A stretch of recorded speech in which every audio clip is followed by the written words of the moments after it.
Hello, everyone, and welcome to our presentation for today. As you know, my name is Steve. I'm the program developer for Substance, formerly known as Drug Free Kids Canada. The presentation that you're going to be seeing today is titled Teen Celebrations. Help your teen make it a night to remember. Now, the reason that we developed this workshop and specifically like to run it in at this time of the year is that we understand that the spring, the late winter, early summer, somewhere in that range, we see a significant increase in youth parties. These could be formals, these could be socials, these could be field parties, these could be house parties, these can be proms. And these are very, very important times in a teenager's life. It's really a rite of passage.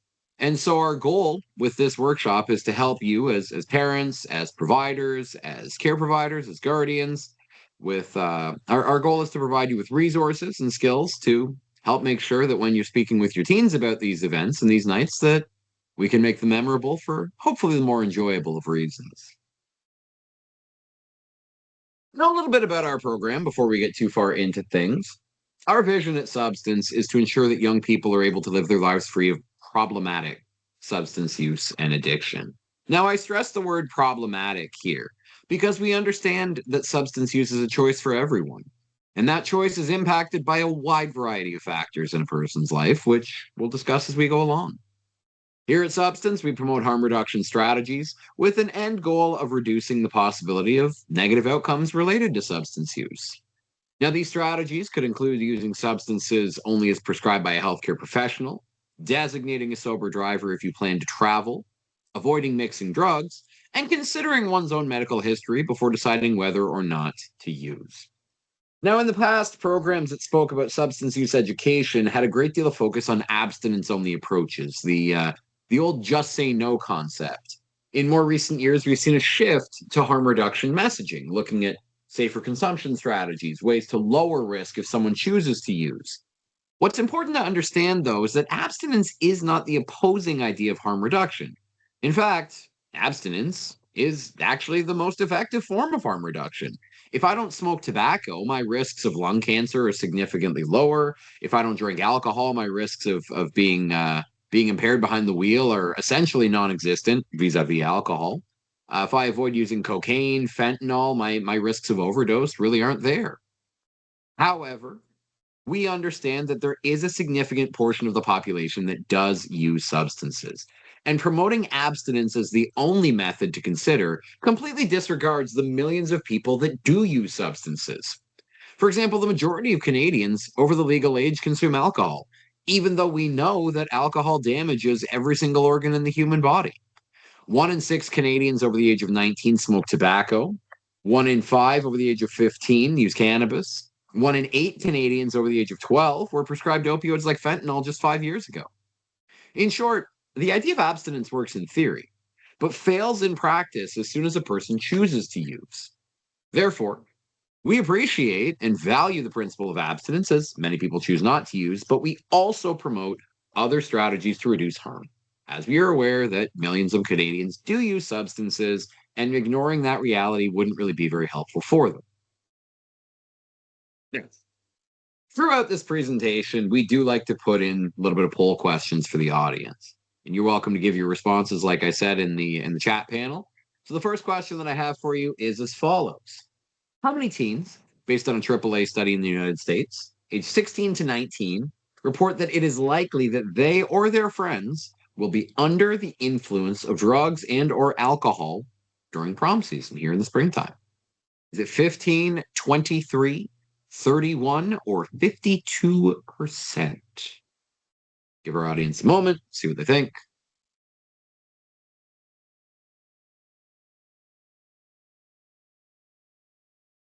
Well, the correct answer here is 31%, or about one third. Now, in other words, what we understand here is that substance use is not only really reported among young people during prom season, but it's really expected. Here in Canada, senior grade students, so your grade 11 to 12, report binge drinking most commonly among any age in high school. We see it increase with age. Now, approximately 1/5 of teens in grade 11 and a quarter of teens in grade 12 report binge drinking here in Canada in the past 12 months. And if we look at the pressures that youth may face or the social aspects around substance use, The first thing to understand is we know that over 50% of teens report drinking 4 or more drinks on prom night, which is about 2.5 times the national average of Canadians that report doing so at any other time of the year. Now, drinking higher amounts of alcohol expose a person to greater physical risks, including alcohol poisoning, passing out, hangovers, impaired driving, and hospitalization. Now, not only does alcohol consumption increase during this time of the year, but teens report feeling even more pressure to try drinking as well.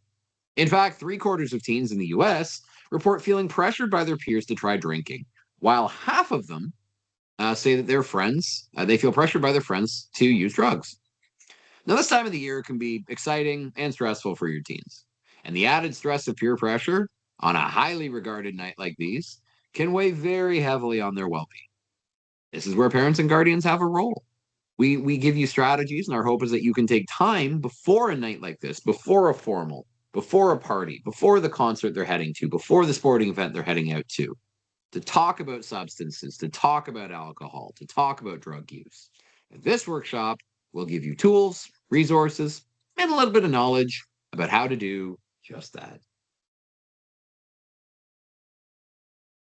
Now, in an effort to streamline this discussion, we have organized this presentation really into 3 categories. The first, as opposed to really structuring it by substances, we organized it by time. So let's start with before the big night. Before we even get to party, before the kids even get to go out and enjoy themselves and celebrate whatever it is they're celebrating, we need to think about talking with them beforehand. We'll discuss who parents and guardians should make sure to connect with for support, as well as strategies that can help further the conversation with their teen. So, really, who should we speak with and what can we say? Then the night comes, they head out, they're having that party, they're getting out on the town. Here we're going to discuss topics that should be really covered. Things like sober driving, rules and policies in the community. If they're going to a school function, a formal, a prom, what rules do they need to understand there? And of course, we have to talk about those house parties, those after parties, those end of night parties themselves. We know a popular tradition for teens is partying well into the night, long after the formal's over, long after the prom is over. Or they started a social party at, 8 or 9 at night, they party till 2 or 3. Here, we will discuss strategies on making safe choices, as well as how your teen can help their peers and how you can help them in case of an emergency. And at the end, we'll have time for questions and comments, as well as a post-workshop survey.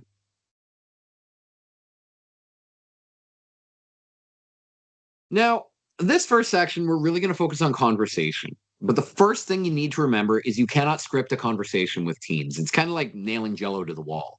You can have your best laid plans on how you want the conversation to go, but having an exact conversation script is not going to work. That being said, having an idea about who you need to speak with, what you hope to speak about, and what your expectations are can really help you shape those discussions. In this section, we'll examine all those topics, as well as where you can go to learn more about substance use in general, just to help prepare yourself. Now, this presentation is primarily about the conversations that a parent, a guardian, a service provider can have with teens, particularly around parties, proms, formals, socials.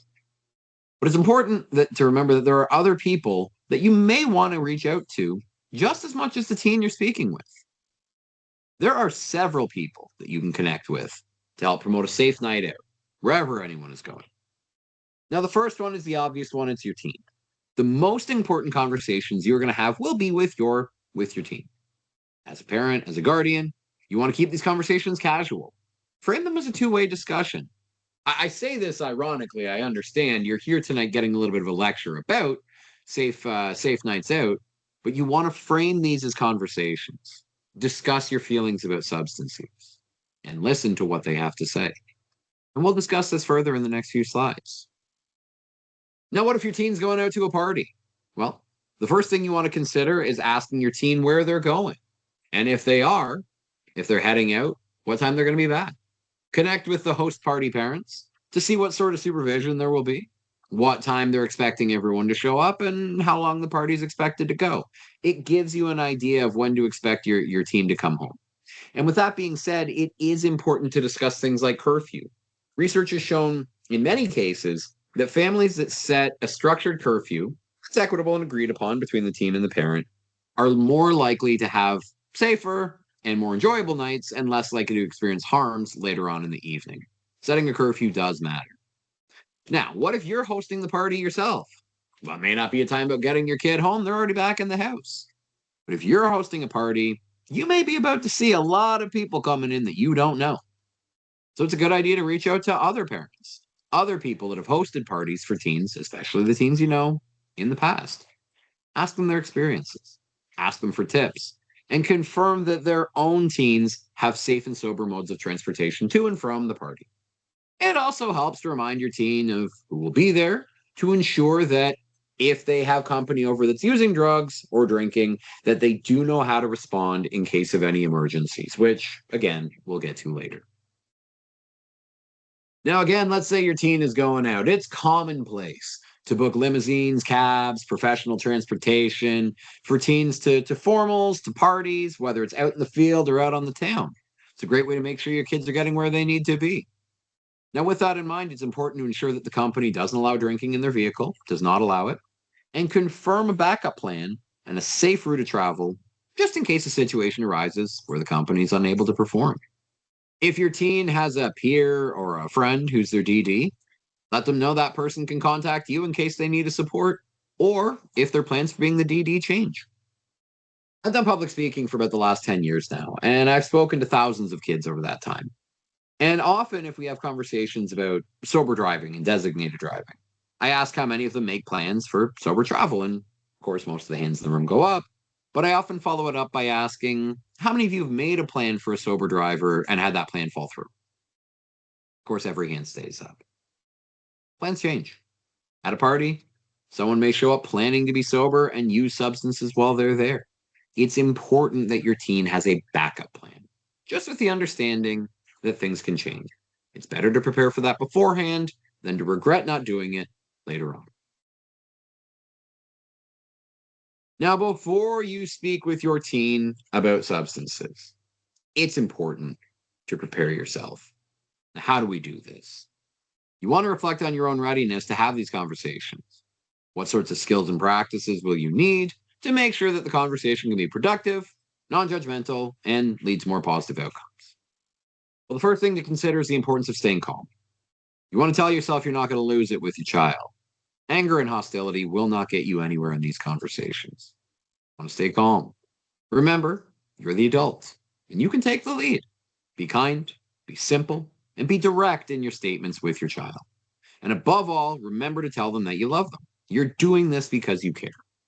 If you're anxious about that conversation, find some things to do beforehand to help calm you down. We do other workshops on things like coping mechanisms and managing stress and anxiety. We talk about these things as being important for youth, but they are just as important for parents and guardians as well. If we feel anxious going into a conversation with our teen, how are we able to expect that they're going to stay calm? We need to consider our own coping mechanisms. Do we need to take a walk first? Do we need to practice the conversation with a friend? Do we need to just take some time and think to ourselves? Second, you want to be positive. If you approach this situation with shame, anger, scare tactics, your efforts are going to be counterproductive. Your kids are going to shut down. Instead, you want to be attentive, curious, respectful, and understanding. Work on engagement. A lecture can cause a lot of teens to shut down or just tune you out. Any language with a negative focus, again, can be perceived as a scare tactic. So you want to engage with them in a two-way conversation. Ask them questions. Ask how they feel. Ask what their plans are. Ask what they're looking forward to. We're going to ask a lot of questions as we go. Give you some a little later. But doing it like this will take their point of view into consideration, and it'll be more effective at having positive outcomes. Find a comfortable setting. Maybe announce a sit-down meeting. If you do that, you're usually going to be met with resistance. So that might not be the best idea. Instead, maybe consider a more spontaneous, casual approach. This will lower their anxiety, and it might even lower your own. Maybe this means taking a walk, going for a drive.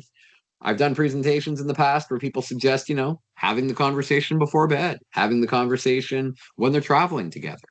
You know where your family has its most in-depth conversations. Use those locations because they already give you comfort. And finally, take a break if the conversation gets heated. Look, you can acknowledge your own emotions and say, I think it's best that we take a break right now. Maybe we can pick it up tomorrow once we've had a chance to calm down and reflect on what's been said. After all, I don't want to say something could be hurtful. Nobody does. We're not there to hurt anybody. We're there to try to help. It's important as well to stay in the know. Knowing even a little bit about the substances that you want to talk about can make you feel a lot more comfortable sharing knowledge. And if you feel like you don't know, invite your team to share their own knowledge with you. Now, keep in mind, their knowledge itself may be a little skewed. There are great resources you can find all over to support with your own knowledge on substance use, including resources that we provide, which you can find at our website at talksubstance.org. And from there, keep it casual. When you're ready to talk, try to make it a relaxed two-way conversation and ask them, when's a good time? Now, if you get a negative response, if they don't feel like talking right now, it's okay. Try again later. But don't give up. It's okay to give them space, but it's okay to persist a little bit too, showing them that you care. Okay, we don't want to talk about this now. That's all right, but I'd really like to have this conversation later. Make your expectations clear. Many families have rules around the use of substances like alcohol, tobacco, prescription medications, and cannabis. Your kids need to clearly understand what family boundaries are and what the consequences can be if they cross the line. Be sure to let them know that no matter what, if they need help, they can still reach out to you. If you punish them for reaching out to you, they're not going to do it again. So you begin an ongoing conversation, express your concern, gauge how they feel, learn about the pressures that they may be facing when it comes to substance use. But be aware that you're looking at their expectations, but also showing yours too. Now, the language that you use is crucial when you talk about substance use. Considering non judgmental language, which we're going to talk about in a moment, will be a little bit more successful at continuing the conversation. Now, look, you're going to have these conversations a lot, and you may need a couple practice runs before you get started. Ask open ended questions. These are questions that elicit more than just a yes or no response because they can tend to end a conversation before they begin. Now, if you use more open ended questions, tell me more about this. What do you think about this? Today, I learned about alcohol use and some of the risks of impaired driving. What do you think about that? I understand that you had a presentation come in the other day to talk to you about vaping. Tell me more about it. What did you learn today? These are open ended questions. They invite the team to be the expert in the conversation, which will allow them and encourage them to share their information. And finally, be willing to offer empathy. Show them that you're trying to understand how they feel. Look, I hear smoking pot helps your anxiety. So are you feeling anxious? I know that's a difficult feeling. Can we think of some other activities that can help you relax? If they're talking about going out partying with their friends and drinking because they feel that they should, that they feel it's the normal thing to do, ask them what normal means to them. Ask them how they feel about substance use. Ask them how comfortable they are thinking about it. You want to invite them to be the expert in the conversation, not about punishing them for telling you. Show curiosity. I mentioned a moment ago that the language that you use matters. Now, certain words that you use can have a negative influence over an entire conversation, even if you don't intend for them to do so. With that in mind, consider these examples of words that may come across as judgmental and how they can be changed to more neutral language. Let's start with these ones. Smoking weed can make you make bad decisions. Heavy drinking is stupid. We say these things with the intention of trying to correct behavior, right? We're trying to show that substance use is bad for you. It's bad for you. It's stupid. We use these words often from a point of care, but the issue is what they do is they create judgment. When you call substance use stupid, to a youth, it can sound like you're calling them stupid. If you say it's bad, if you say it's wrong, you're telling them that they're bad or they're wrong, and you're bringing morality into the conversation. Now, instead, let's think about the message that you're actually trying to get across. Try words like harmful or unhealthy. Why do we think that substance use is stupid? Why do we think it's bad? If it's because you know that those substances are harmful, that you know they're unhealthy, use those words instead. Simply changing those words in the two sentences I just showed you changes the conversation, even though you're still getting your point across. Smoking weed can cause you to make harmful decisions. Heavy drinking is unhealthy. When you say that, you can talk about what harm looks like, what unhealthiness looks like. You can't talk about what immorality looks like, because that's what the first two words were doing. But doing this allows you to consider what harm actually is. So again, bad and stupid or judgmental. And if you use these words to a person who uses substances, it sounds like you're identifying them. Next up, I disapprove of the group you want to party with this weekend. I'm disappointed that you got home later than you said you would. Using words like disapprove and disappointment can sound quite hurtful. They can also sound quite judgmental. Imagine me telling a teen, I don't approve of the people you hang out with. Do you think they're just going to thank me and be like, oh, you're right, I shouldn't hang out with them? Well, probably not. They're going to tell me off because it's their friends I disapprove of that I'm talking down to. And do you remember the first time someone ever said they were disappointed in you? It's a hard feeling to come back from. Disappointment isn't something you can cure or alleviate. It simply creates guilt that you have to try to move past, but you carry it with you. That doesn't change behavior. It just teaches you to hide the behavior next time. So instead of using these words, again, ask yourself, why do I disapprove? Why am I disappointed? In many cases, a parent, a guardian disapproves of something because they're concerned. I'm concerned about the group you want to party with this weekend. I was worried about you before you got home. Communicating these emotions are showing that you care. They're not showing that you're judging, they're showing that you care. You're trying to watch out for their well being. I was worried about you. That's different than saying I was disappointed in you. I'm worried something could have happened. These responses, like I said, they come from concern, they come from worry. And those are the words that actually better reflect the emotion that you're trying to share.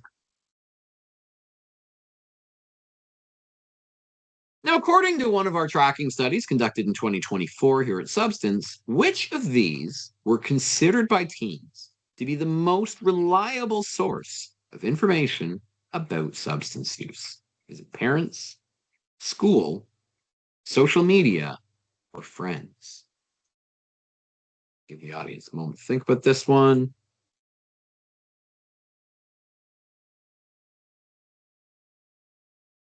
The answer at 67%, or approximately two-thirds, is parents. Now, we often hear that students get a lot of information about substance use from their friends. They get it online. They do. But reliable information they actually trust, comes from parents and care providers. Even as times change, even as social media evolves, even as kids are spending more time online than they used to, and more time with their friends, they still ultimately trust their parents and their school before anything else when it comes to getting reliable information about substance use. That's why your voice matters. But you may not know everything about substance use. That's okay. Teens listen to you more than anyone else. And that can sound daunting, especially if your knowledge about drugs and alcohol is a little limited. That's all right. That's where we can help. In addition to the resources we talk about in this workshop and the skills in this workshop, you can also visit our website at talksubstance.org at any time to read up on any substance you'd like to learn more about. Our resources are evidence-free, evidence-based, and free of charge. Now, a second resource that parents and guardians can access for free is our Parent Support Hub. The hub is available 24/7 and can connect parents to a health professional for up to 5 free counseling sessions. That includes an MSW, an addictions counselor, a psychotherapist, etc. And to connect, you can visit our website, again, talksubstance.org, or call the support hub at 1-866-381-1511.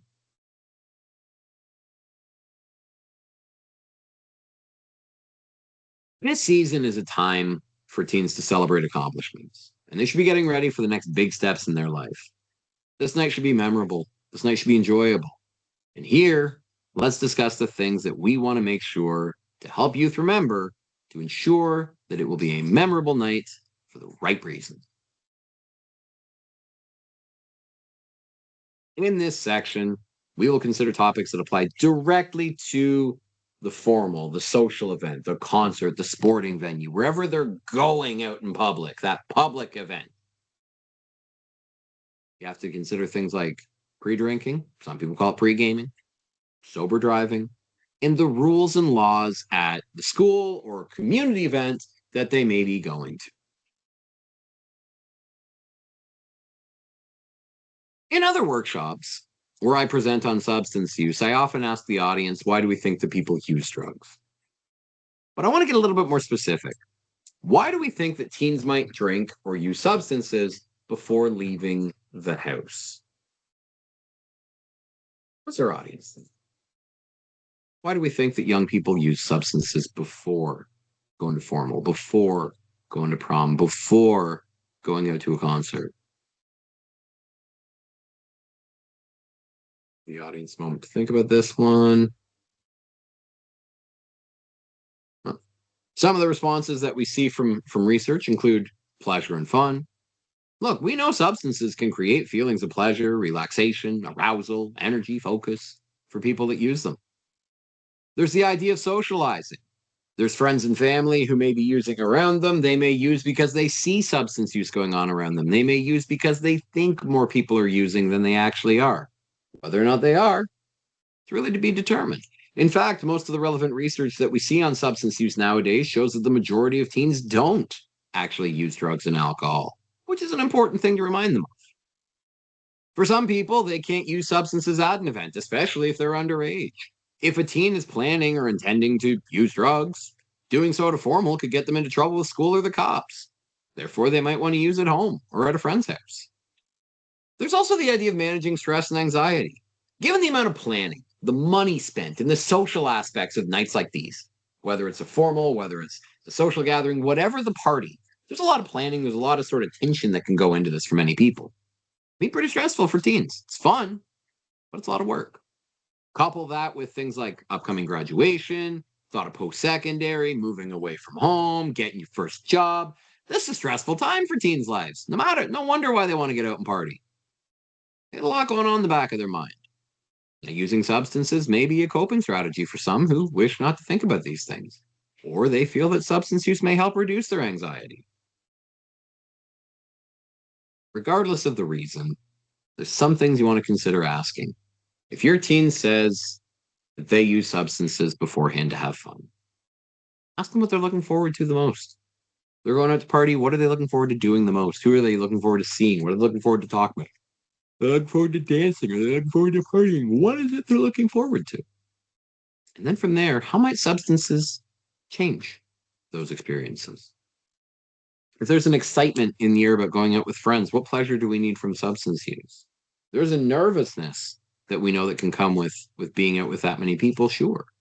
But substances can create some possible risks that can actually make stress worse. What are your school's rules or community rules that need to be remembered about alcohol and drug use? Very important. And if they talk about feeling stressed, if they talk about feeling uncomfortable, which is why they're using, ask them what are some other ways they're managing stress. How else are they coping? It might be time for them to talk to somebody. You're a great place to start. Did you know that impaired driving is the leading criminal cause of death for teens in Canada? And it has been for years. In the United States, it's reported that the number of teens killed in collisions on the road as a result of impaired driving is the highest during prom and formal and graduation season. However, more than 85% of teens say that they would rather drive impaired than call a parent for a sober ride home. Why would they do that? Why would they rather risk their well being and call for help? Well, research suggests many different reasons here, including a fear of getting in trouble for being impaired. Other teens who drive or get into a vehicle with, say, a cannabis impaired driver may believe that cannabis isn't as risky or dangerous to consume as alcohol, even though cannabis is actually found in the blood of more dead and injured drivers in Canada than any other substance, including alcohol. Now, whatever the reason they have, it's crucial to ensure that they are aware of the risks of impaired driving, that they have a plan for safe travel, and that they know they can count on you if need be to make sure they get home safely. First thing discussed with youth about impaired driving is what sort of skills are necessary to drive safely. So, talk about things like judgment, reaction time, focus, depth perception, clear vision, coordination, consciousness. How do you think alcohol can affect these? How do you think cannabis can affect these? Did you know driving impaired by cannabis increases the risk of fatality by up to 5 times? While driving impaired by other sedatives can increase the risk of being killed in a collision by up to 8 times? In the case of cannabis, 1 in 4 Canadians who use say they've operated a vehicle while under the influence. This is 4 times higher than the 6% of Canadians who currently report driving within 2 hours of drinking 2 or more drinks. Now, cannabis has even begun to rival alcohol in terms of postmortem results, like I said. And as recently as 2022, we've actually seen that the number of fatalities that test positive for cannabis has exceeded that of the cases positive for alcohol. Now, it also helps to agree on a time when your teen's planning to return home, as well as how they plan to get back. Work together with them and ask them what their options are so that they can show their awareness and help them fill in the blanks. Help them set up plans beforehand. This can include booking with a cab company to pick up at a certain time, helping your teen set up a rideshare app, confirming travel with a peer who's sober, using public transportation with other friends. Of course, and more importantly, your goal is to tell them you're willing to help them get home safely, no matter what. Parents should always be willing to help, even if their teen's used. Making sure that they come home safe is a lot more important than scolding them or judging them for using substances to the point that they feel uncomfortable talking about it with you. True or false? School officials can search a student's property, bag, purse, etc., at an event if they have reasonable grounds to suspect that a school rule or law is being violated.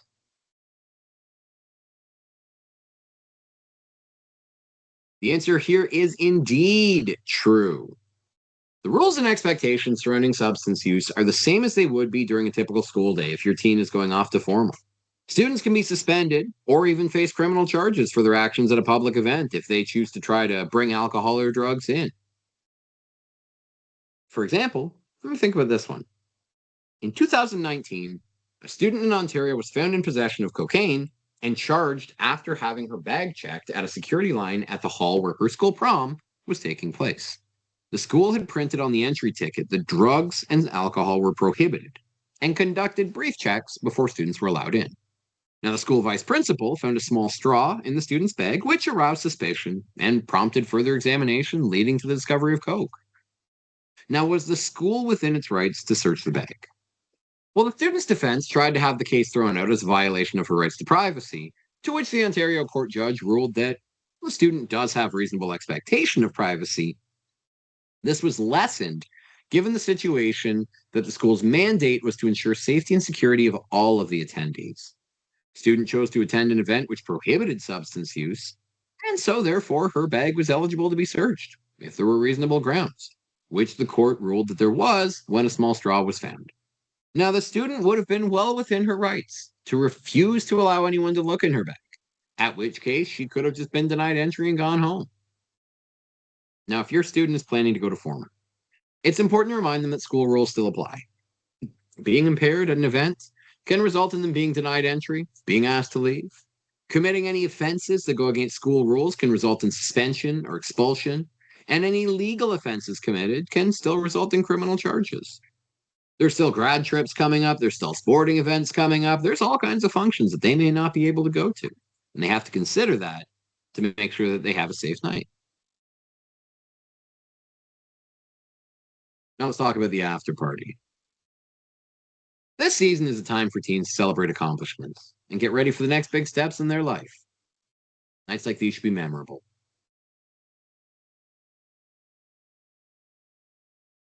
In this section, we are going to discuss strategies to help teens protect themselves from some of the more serious, significant risks that we have to consider.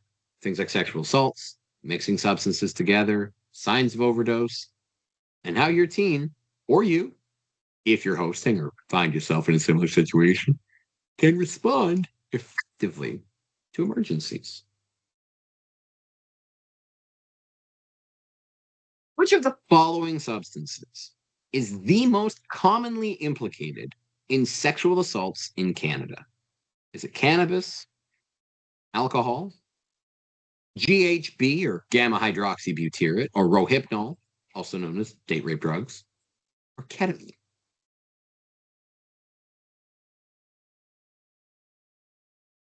The answer here is alcohol. Parties and socials are commonplace this time of the year, but these are also occasions whereby people may choose to engage in unsafe or harmful behavior towards others.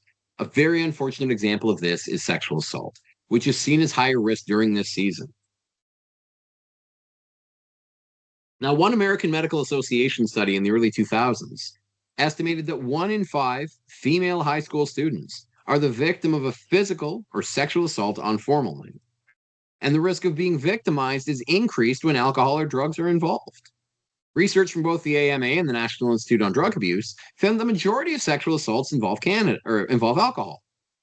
Here in Canada, we know that approximately 30% of all women aged 15 and above have been sexually assaulted outside of an intimate relationship at least once, and over half of these victims knew their perpetrator.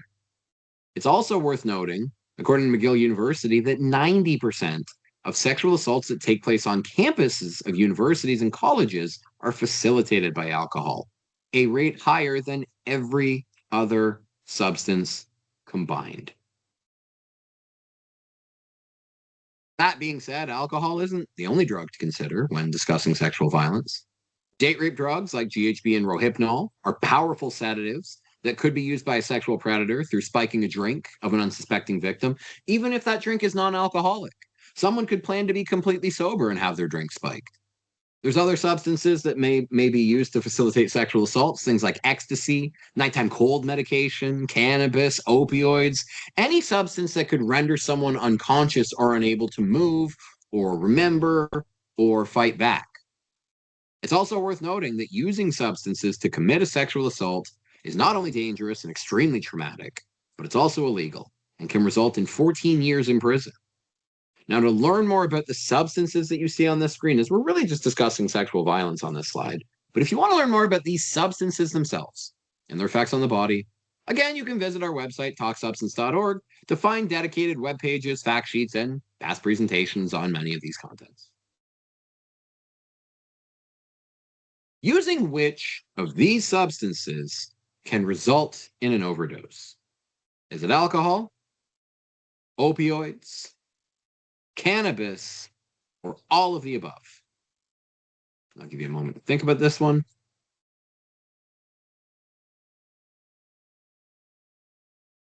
Now, the answer here is indeed all of the above. It's also important to understand that overdose doesn't always mean fatality. A common misconception about overdose is that it means someone died as a result. That is a possibility, but overdose by definition is simply using more of a substance than a person's body can process. It can result in unwanted effects, harmful effects, dangerous effects, psychotic episodes, hospitalizations, vomiting, blacking out, and even mortality in significant cases, but it doesn't always mean that that's going to wind up being the case. That said, what does overconsumption look like? How does a teen know they've had too much? Well, this is a great question to ask your teen. What does it look like when someone's had too much to drink? What does it look like when someone's had too much cannabis? And if they can't give you an answer, I got a nice list right here. Sedatives like alcohol and other depressants like GHB, ketamine, rohypnol can cause dizziness, nausea, stupor, vomiting, dehydration, we see with hangovers, weakness, headache, slurred speech, passing out, coma, reduced heart rate, and slow breathing. Cannabis use, overconsumption can cause dizziness, heart palpitations, fever and nausea, vomiting, trouble breathing, dehydration, hallucinations, difficulty with memory, judgment, and problem solving, as well as psychotic episodes, particularly for those with a history of psychological conditions or people that consume heavy amounts of high THC cannabis. Finally, we have opioids, things like fentanyl, heroin, morphine, codeine. Signs of opioid overdose can include things like discolored lips, fingertips, clammy skin, pinpoint pupils, drowsiness, passing out, or a reduced or lack of breathing. Now, an overdose of opioids can occur within 2 minutes of use. And in the case of an overdose, opioids actually connect to the receptors in the brain that control breathing and can actually cause a person to just stop breathing altogether. They basically forget how to breathe for a number of hours. Now, if we're talking about overconsumption or overdose, if someone's at a party and they see something like this, the question becomes, what can they do? Well, to respond to the overwhelming risk of opioid overdoses that we see in North America, there are products known as naloxone or Narcan. They're an opioid antagonist, which means that they bind to receptors in the brain in place of opioids, which temporarily reverses their effects. They're available as a nasal spray or as an injectable. Most pharmacies give them away as nasal sprays. You can give multiple doses to the same person, and they will temporarily reverse the effect of an opioid overdose within about 2 to 5 minutes. Now, it is important to remember that naloxone is only temporary. Its effects take place quickly, but they only last for about 20 to 90 minutes. This can help save a life, but an opioid overdose can last up to 12 hours. So if someone does have to give Narcan, they should always be calling for emergency services to make sure that the person who is overdosed does have the support that they need once their Narcan wears off. Now, here in Canada, many provinces actually offer free take-home Narcan kits. So it's a great idea to speak with a pharmacist, speak with your local health provider to see if you can get one and put it into your first aid kit. It's better to have Narcan and not need it than need it and not have it.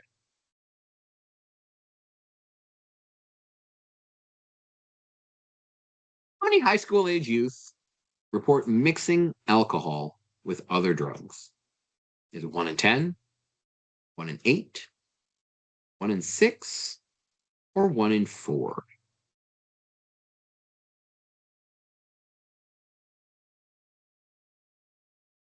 Now, the answer here in Canada is 1 in 6. The most common substance mixed with alcohol is cannabis. And on the next slide, we'll talk about what some of those risks are of mixing substances with alcohol. Now, if we start with cannabis, the first thing to consider is the risk of increased impairment. Cannabis and alcohol can make each other's effects stronger, and cannabis can actually prevent a person from recognizing that they're drunk as quickly as they would. This may actually cause them to drink more alcohol to feel the effects that they want, which increases the risk of alcohol poisoning. On the other hand, consuming alcohol first can increase the effects of THC, which can get a person more impaired from less of both substances. We also know this as an entourage effect. Second risk is dehydration. I say this as I'm drinking water. A second risk is dehydration. Both alcohol and cannabis are what we call diuretics, meaning that they push fluid out of the body. This can lead to an increased risk of dehydration, which can cause worse symptoms of a hangover or burnout after the impairing effects wear off. Other risks to consider include hospitalization. As both substances increase the risk of impairment and poisoning, they also increase the risk of a need for emergency services. Mixing cannabis and alcohol together before driving can increase the risk of fatality by up to 40 times, according to Mad Canada. And low doses of THC and CBD can prevent nausea and vomiting, which is a potential medical application, which we'll talk about in other workshops. But it's important to understand that cannabis can actually suppress or prevent feelings of nausea and feelings of vomiting, which sounds helpful until you consider that alcohol poisoning is often shown through vomiting. And if a person can't vomit the alcohol as cannabis has calmed down their insides, there's an increased risk that they may actually experience worsening alcohol or worsening alcohol poisoning because the alcohol is entering and going deeper into the bloodstream instead of being vomited. Now, mixing cannabis with other drugs can cause rapid changes in blood pressure. One of the things that we've learned about cannabis, particularly in the last 10 to 12 years, is that it can cause rapid changes in blood pressure. And mixing it with other substances that do the same, including prescription medications, stimulants, sedatives, diabetes medication, thyroid medication, birth control, anti-seizure medication, heart medication, can increase the risk of dangerous spikes and drops in blood pressure. Mixing cannabis with other stimulants and hallucinogens can increase the risk of psychotic episodes, causing more severe hallucinations, aggression, significant paranoia. And finally, we have cannabis and opioids. We see an increased risk here of both coma and fatality. Cannabis, along with opioids and sedatives, can cause dizziness, sleepiness, and confusion. So, mixing any of these substances together can increase these effects. Some research has actually suggested as well that cannabis may also slow the removal of fentanyl from the body, which can actually make an overdose last longer than it normally would. Now, finally, we have mixing alcohol with other substances. Mixing alcohol with stimulants can have what we call offsetting effects, meaning that a person may feel more alert than they normally would if they use a stimulant while drinking, or they might feel more calm than they expect if they use alcohol while consuming a stimulant. But this doesn't mean that the person is sober. It means that they just don't feel the impairment as much. Mixing alcohol with many of these substances can increase the risk of overconsumption of one or both of them, which increase the risk of hospitalization, injury, illness, and even death. Particularly in the case of substances like cocaine or methamphetamine, mixing these with alcohol can be very toxic to the cardiovascular system and increase the risk of sudden heart attack even in teens and young adults. Mixing alcohol with other sedatives, sleeping pills, sleeping medicines, gravols, as well as opioids, can make breathing dangerously weak. It can also cause a reduction in heart rate and blood pressure, all the way down to life threatening levels. Now, finally, mixing with opioids actually increases the risk of overdose and death. We know that alcohol poisoning can cause vomiting, and overdosing on a sedative or an opioid can cause a person to pass out. This actually increases the risk that the person will vomit while they're unconscious and actually choke on their vomit to death due to being unable to clear their throat of the bile because they're not breathing. Or they start to breathe after they've stopped breathing and they aspirate any bile that's sitting in their throat, which can increase the risk of significant harm. Now, finally, alcohol and other depressants can even complicate the effects of treatment for an opioid overdose. Narcan, which, like I said earlier, can reverse an opioid, does not have any effect whatsoever on sedatives, stimulants, and alcohol. So, if a person has stopped breathing due to an opioid overdose, using Narcan may not wake them up if they're heavily sedated or experiencing alcohol poisoning, which may make them non responsive to Narcan. It can also lower the amount of time that the Narcan is effective because since their breathing is already weak, it will take less fentanyl or less of an opioid getting back into their system to put them back into an overdose. All of this to say it's important to talk with your teen if they plan on using substances, that it's recommended they avoid mixing them. And if they're going to use a substance, they choose just one. There's still risk to be consumed or considered, but it's less than mixing it with anything else, especially fentanyl, especially cocaine, and especially alcohol.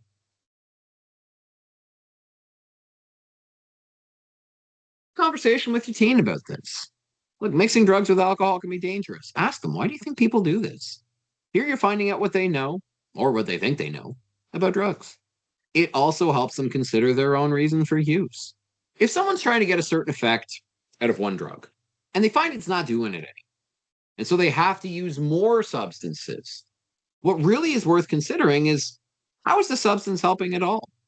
And furthermore, how much help are these substances really providing when weighed against their risks, especially if we start mixing and adding more in?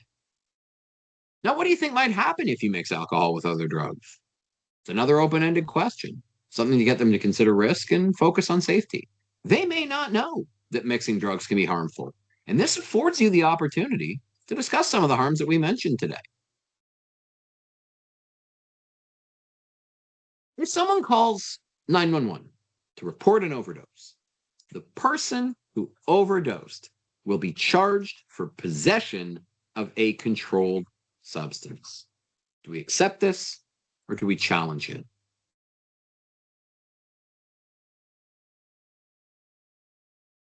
The answer in Canada is that you want to challenge this. Canadians are actually protected and have been since 2017 by what's known as the Good Samaritan Drug Overdose Act. Now, a key factor that can prevent someone from calling for help in the event of an overdose is the fear of breaking the law. It's the fear of getting in trouble. Youth may not want to report an overdose because they, again, don't want to get in trouble. But the risk of death is significant, particularly with overdoses of things like sedatives, stimulants, and certainly with opioids. The government of Canada signed into effect in 2017 the Good Samaritan Drug Overdose Act as a way to reduce harm and as a means to promote prevention and treatment. Anyone who calls EMS in response to an overdose is legally protected from charges of simple possession or breach of conditions related to release involving possession. In other words, if a person calls for help and they have a small amount of a substance on them, or have taken a legal or illicit substance, they won't be charged criminally for doing so because the risk to their life supersedes the charge. Now, the Act is not a get out of jail free card. It does not protect against other crimes. This includes things like outstanding warrants, production, trafficking, or other crimes that may happen while EMS is on the scene. If EMS shows up and someone's overdosing and somewhere in the middle of treating them, that person physically assaults them, there is a charge that can be laid for a physical assault or violence. But the overdose itself, the individual is protected. So it's important to note that if you see or experience an overdose, or if your child sees or experiences one, it is okay to call for help. In fact, it's recommended they do because it could save a life. Now, if your teen ever finds themselves in an emergency, you want to make sure they know how to identify overdose, call 911, administer Narcan if they have it and if it's necessary, and stay with the person until help arrives. If they're at a party and someone starts acting erratic, if they start slurring their words, if they start getting dizzy, if they struggle to stay conscious, it's important that they stay with that person. They keep them somewhere that's well seen. They don't let that person go off alone where they could find themselves very sick or in significant health risk. And they don't let them go off alone with someone else, especially if they don't know that person very well. It could be that that person could have had their drink spiked. It could be that that person could be drugged and don't know it. So it's important if you see someone experiencing this, you stay with them. You stay with them when they're in need. You keep them somewhere where they can be seen and visible until help arrives.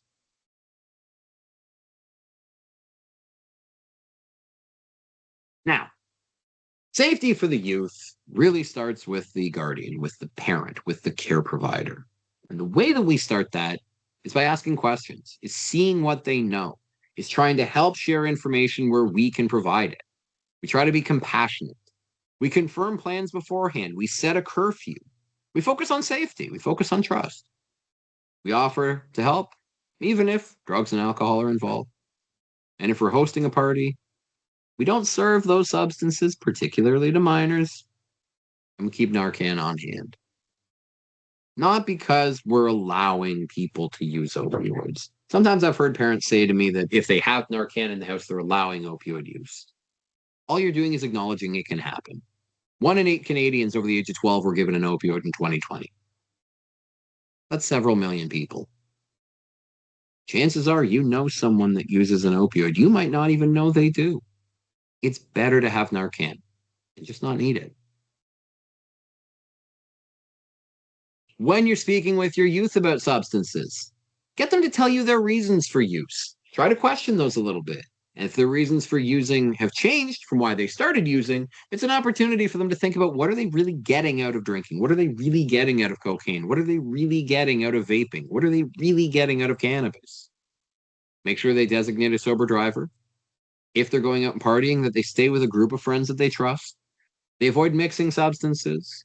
They take breaks from substance use, plan sober events. They pour and watch their own drinks, including non-alcoholic drinks. They know the sign of overdose, and they can call EMS or 911 as needed. Now, I'd like to thank all of you for joining tonight. We certainly hope that you learned something helpful from the presentation this evening. I know we've got a nice small group, so it's a pleasure to see all of you here. Thank you so much for joining. I will leave the chat open for a little while. If anyone's got any questions, they're certainly welcome to stay on. Otherwise, I'm going to post a post-workshop survey into the chat panel. You will also see that there's a QR code on the right-hand side for a post-workshop survey. Otherwise, if you have no other questions, I would like to thank all of you for coming, and we certainly hope that you enjoy the rest of your day and that you take care.